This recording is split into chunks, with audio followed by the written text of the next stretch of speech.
Alright, y'all. Got a special one for y'all today. As you see in the thumbnail, I'm going back to the guy, Chucky.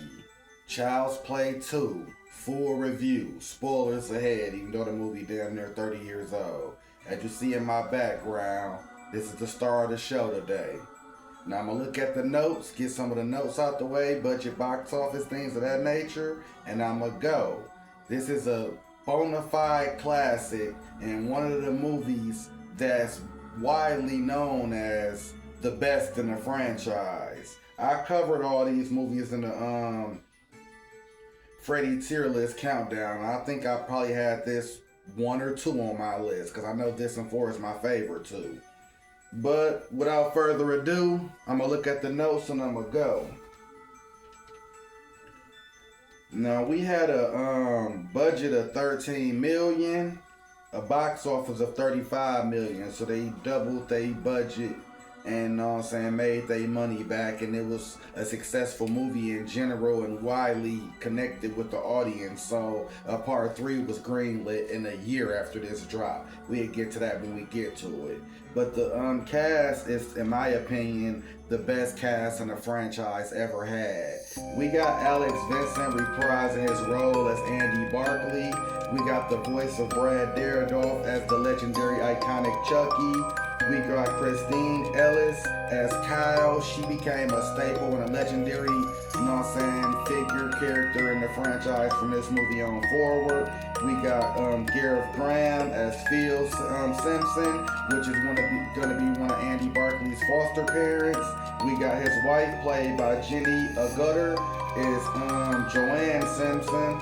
And we got Peter Hansel as Mr. Sullivan. He's basically like the Playpals CEO who make the good guys and other toys and things in this fictional world.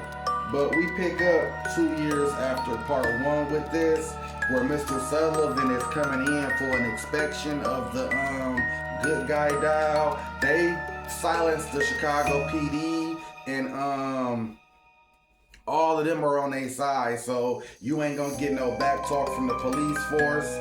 And Andy and his mother are the only ones who going against the police files and what the company's saying. So they doing a demonstration to show the dial is good. And I'm thinking in my mind, if y'all recovered this dial from Andy and them house, it got blood and guts and all kind of shit that say this shit is true. So even if you trying to make money and bury the story, why rebuild this particular dial? Something was wrong with this dial, clearly, because they done sold thousands of good guys throughout the country. And you see in part 1, it's people going to school when Chucky make Andy ditch school that day. You see 3 or 4 kids come to school with one. This is the only defect. So why try to even revise this one? I'm seeing blood and guts and a parent going crazy saying her kid attacked, and we got visual witnesses. And I don't care, what was dude's name from part 1? Gordon or something, I forgot his name, the cop, who ended up, I think he in the Bride of Chucky or whatever, still talking to Andy Barclay, my mom Karen. I'm getting all off topic. My whole point is, even if you bury a story, you know the truth. This dial is cursed and something was wrong with it. But anyways, getting back to the opening scene. Mr. Sullivan henchman, I forgot, Mr. Moses or whatever his name is, he talking to him, giving him the download of what I just told y'all about Andy and his mom, the police force. We got the dial from the scene. We finna reenact it. So the opening scene showed them taking the teeth out, the burn marks, revising the Chucky dial that they that happened in part 1 to make it part, back into the franchise for one, and to show the public it's okay. So they doing all that. Mr. Sullivan watching, he don't give a fuck about what dude's talking about. He just wants to see the dial work so he can get back to making money and get this fucking bullshit behind him. So the dial get the malfunctioning immediately. Like, they trying to put the eyes in and they connecting it, and the electricians are like, we never put the damn dial together manually, they just assembly line make them. So they struggling with it, then they hit the machine because it's jamming up, and they just get to electrocuting the nigga and he flies out the window and die. Mr. Sullivan ain't like, oh shit, call a medic, woo woo, we can't put this on the system. He like, alright man, clean this shit up, I gotta go. You handle that, you know what to do, blah blah blah blah. He leave. He ain't in the movie no more. Now we see he like, but sir, what are we gonna do with the dial? He was like, shove it up your ass. I don't give a fuck, basically. So his henchmen take the dial, put it in the back seat. He on the phone, cell phone, in a nice little Lincoln car back in the 90s. He getting money. So he like, yeah, babe, I'm on my way. I finna get the alcohol. We finna have a nice little night. Chucky in the back seat. This ain't no mystery like one. He alive from day one. The first scene.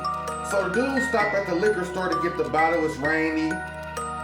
Chucky get in the front seat, going through paperwork, going through files, looking up for Andy, blah, blah, blah. He find it, call him, I'm looking for Andy Barkley. I'm a family member, blah, blah, blah. He get the information, bam, go back to the back seat, play a dial. Dude get back in the car, Chucky comes up with the toy knife or a toy gun or something, and he basically instruct dude to drive to a little side parking lot where it's dark and gloomy, where serial killers love to kill people. That's when Chucky pulled a plastic bag over his head, laughing hysterically, cackling, kill him. First, that's 2 kills already. He ain't even got to Andy. You know this shit finna be good. Now we pan over to Andy at the orphanage, and they, you know what I'm saying, doing doctors talking to him like, how are you sleeping, Andy? How's everything going? And he like, I'm okay. I dream about Chucky sometimes. Blah, blah, blah. He going through the motions. And on the outside of the glass, like a police glass where they can see in, but you can't see out type shit.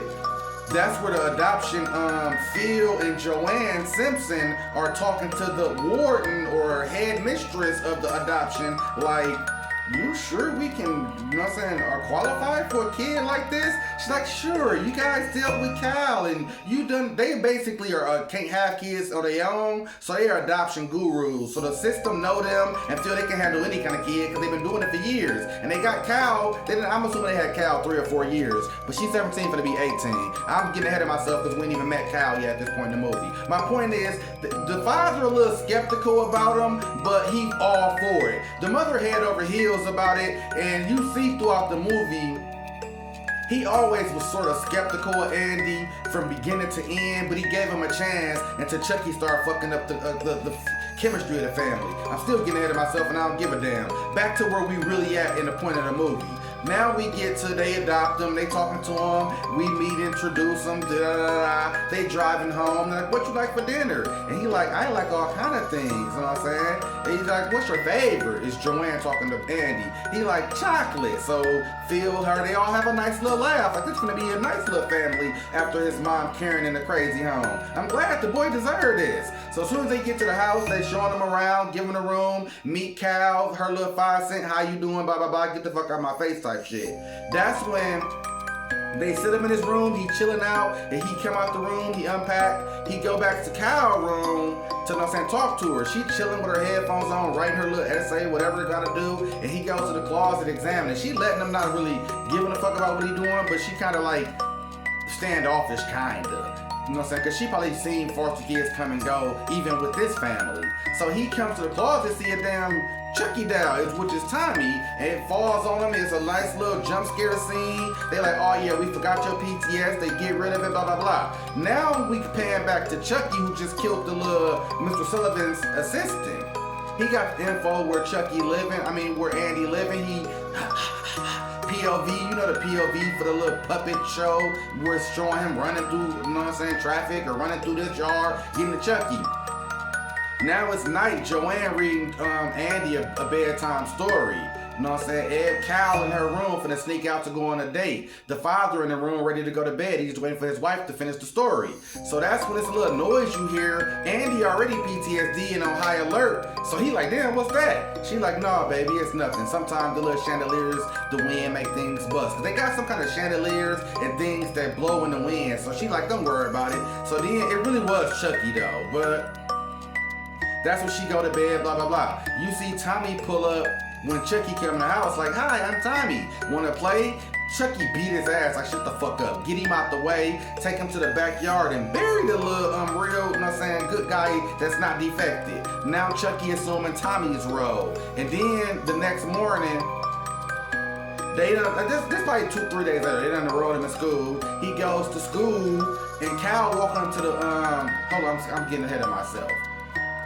This night ends. The very next night, Everything happens, nothing major.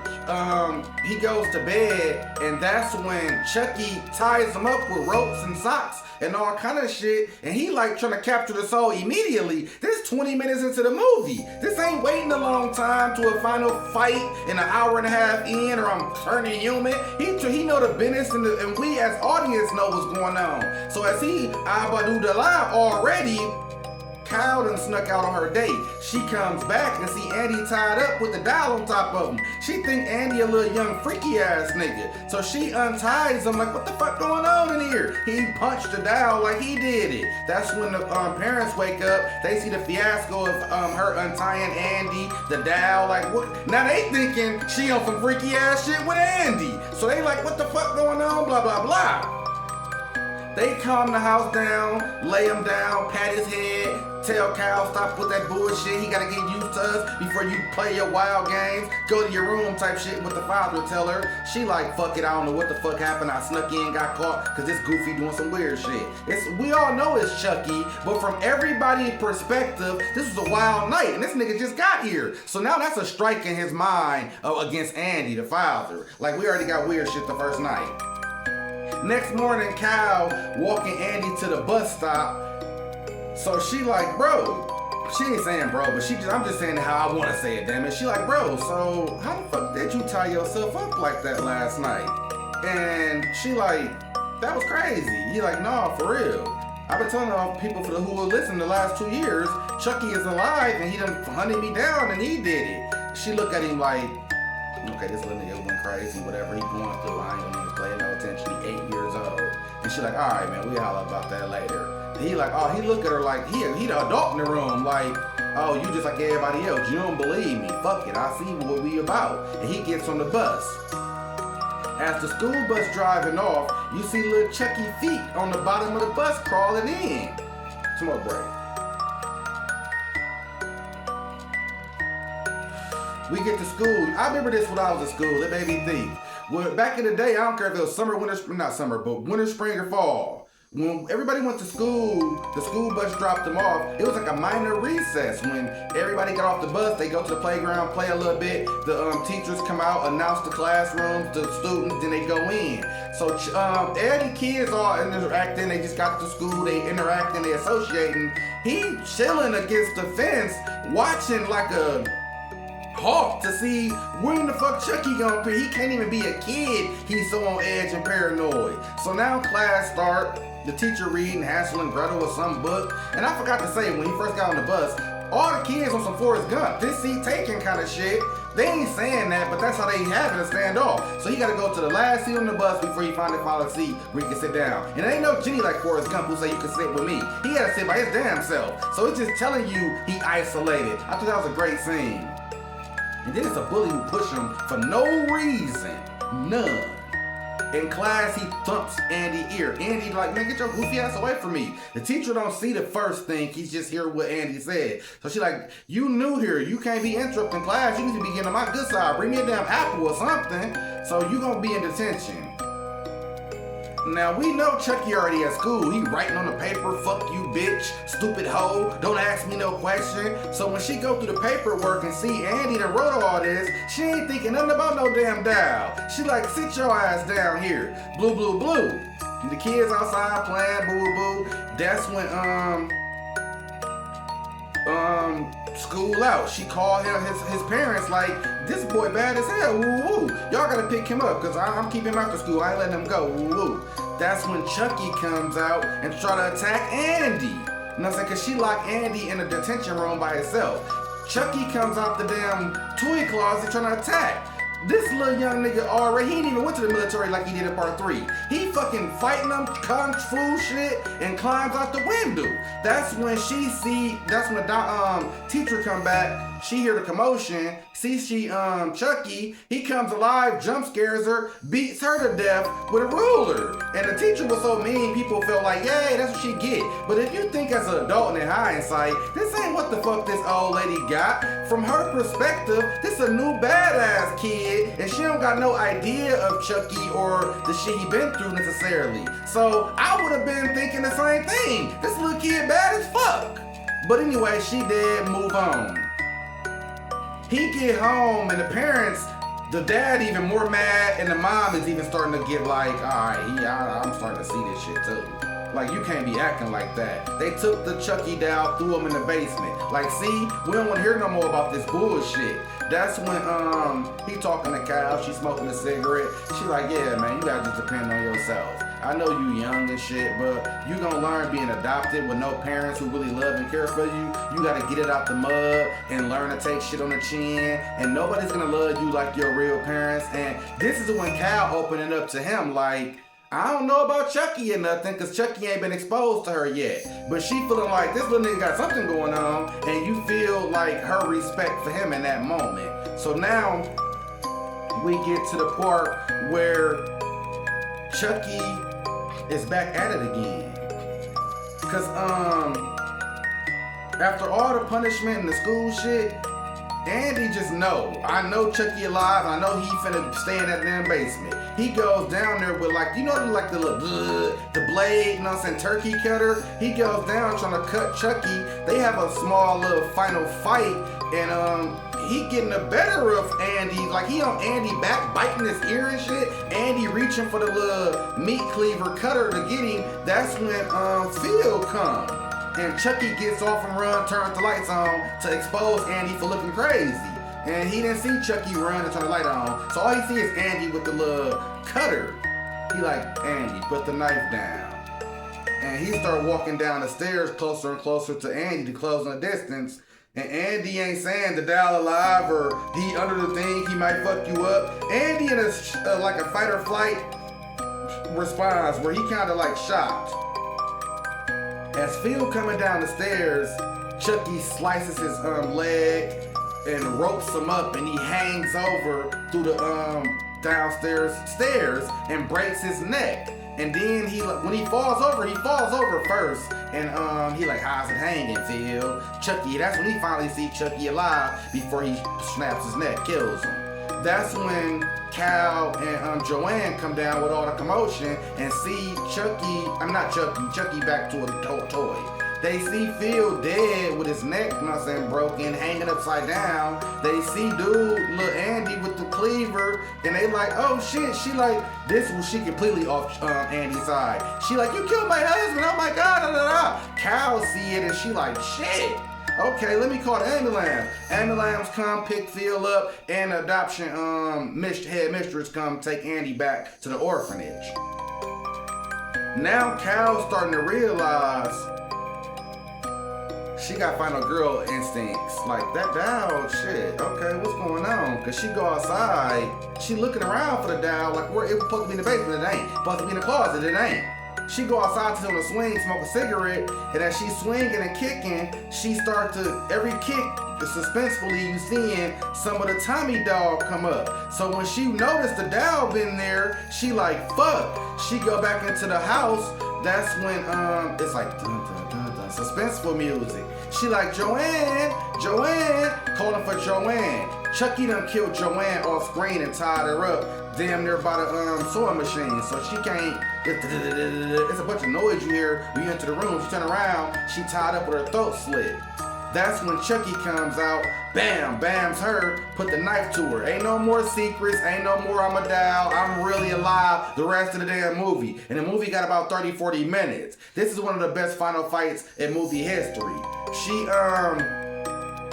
Chucky put the blade on her and tell him to take her to the orphanage to pick Andy up. They get to the orphanage. First they get stopped by a cop. His nose bleeding because he turned him more human. And the doll, like, she like, you know how some dolls pee. This one bleeds. The cop like, it's a warning, stop speeding, blah blah blah. They on their way. They get to the orphanage. That was a funny scene, by the way. That's why I brought it up. They get to the orphanage.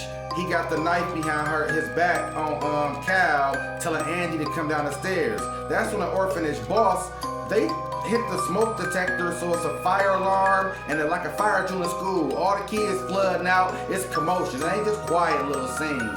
So when Andy noticed the situation, the warden head mistress comes up, he slices her throat, and she falls on a copy machine with a bunch of pictures of her, her facial expressions for every picture of death. That was a nice little scene for me. They get in the motherfucking, then Chucky, he come down the stairs, runs past them, a little fight, lose because of all the little commotion. He jumps on the back of a news truck. Chucky forces Kyle to get back in the little Pinto and chase him down. That's when they finally do all that. She smash on the brakes. He falls through the window. It's like, how heavy is this damn dial? He falls through the windshield. That's when they all get out and run into the good guys Play Pals industry factory. And now it's like a cat and mouse. It's like one or two kills here where it's like a construction worker still working. You know what I'm saying? Chucky cuts his neck and he falls on the conveyor belt machine where they pluck the eyes into the good guy dials. So as he on the conveyor belt, when it gets up to him, it plucks him eyes. Nice iconic death. And then throughout the fight, you know what I'm saying, Chucky is getting fucked up. They punching him, kicking him. He falls through one of the steel grate cages and gets his hand mauled off. And it ain't like a Barbie doll or a Ken doll arm. It comes off like a human hand and blood and guts. He get a little blade, he stick it in there and tape it up. So now he got a blade hand. Like, he going through some shit trying to chase them. Then he gets to a point where he yelling and screaming, chasing Andy and her. She falling down the conveyor belt and all that kind of shit. A hell of a scene. He busts through one of the as they going through the little maze of all the good guy dials, he busts through one to separate the two, she knocked out, grabs Andy, do the abadu, they will do the lie bullshit again. But I guess it's too late. And he like, oh, I waited too long. That's when she come through, bop him in the head, grab Andy, and they bought like a little machine where they go up there, and I guess this machine is malfunctioning or supposed to put a certain thing on. But they hit a certain button throughout the fight and put him on a conveyor belt because Andy was going up first. And he switched it over to Chucky. He goes into the machine, it scrambles arms and legs on his head and body and melt him down. And when he come out the other side like a little damn gremlin, like the Thing kind of animal, but he's still enough to move around and shit like that, still trying to attack. You know what I'm saying? They fuck him up and grab like a little a blow up, like kind of like, I don't know what the fuck this thing is. Like, it was like some kind of like squeeze machine thing that was like hissing on the ground. I guess this is an inflation belt or whatever. They stick it in his mouth and he blows up. And happy ending. But not really, because they are foster kids, and it's like they parents is nowhere in sight. They adopted parents nowhere in sight. And then the adoption house lady warden got killed, and I'm pretty sure Kyle and Andy are potentially suspects in some of these murders. They always was clearly from 3 in the franchise, they never were suspects for these murders. But it's a case to be made that they could be suspects for some of these murders. Anyways, that's why I say it's not necessarily a happy ending. Even though we see he go to the military in 3rd and Cal become 18 and just start getting out the mud of her own at 18. So we know, we can predict what happened after this. But it's like, this is a 17-year-old and an 8-year-old boy who just went through a hellacious, horrific, horrifying movie level event that nobody gonna particularly believe. And now they basically homeless. But don't think about it too much. This movie, to me, without a drum roll or no fucking exposition or a big, even though I'm gaining it up, this movie to me is a clear 10 out of a 10. You can't tell me nothing different, and I feel the same way about this when it came out to how I feel now. It's an easy watch. Everything from part 1 was elevated in part 2, and that's all I got for you. ZZ the King, your favorite horror channel, and I'm out.